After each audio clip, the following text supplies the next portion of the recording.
Have you ever played Bloody Mary? You know, you chant Bloody Mary 3 times into a mirror and a ghost pops out and tells you how many licks it takes to get to the center of a blow pop. Now, have you ever actually wondered where this story comes from?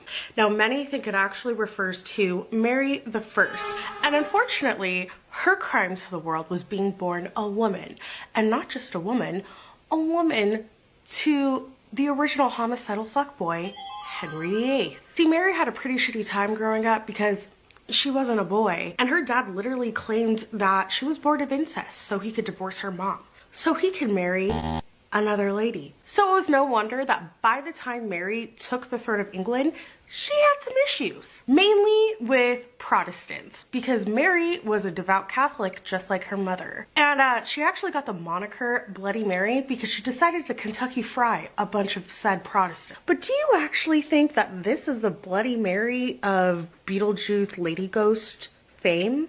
I don't think so. Cut to Mary Worth. You see, Mary, her crime was being unwed, living in a little cabin by herself, and also being an herbalist. She would make little tinctures, herbal remedies for the townsfolk. Naturally, this made people think she was a witch. She probably was, but where's the crime in that? So people pretty much stayed away from Mary unless they got an itch that they couldn't fix on their own, until one night, the miller's daughter, well, she was awoken by an enchanting and frightening sound. Girl, I did some bad things. Shit is terrifying. When the miller's daughter woke up, she shrieked and screamed, and it freaked out her mom, who was actually ironically up treating a toothache with a tincture that she got from Mary. While this commotion is going on, they notice a light coming from their window, all right? And it looked like it was getting closer, so they were like, hey, let's go investigate what's going on because it's probably some kind of witchery,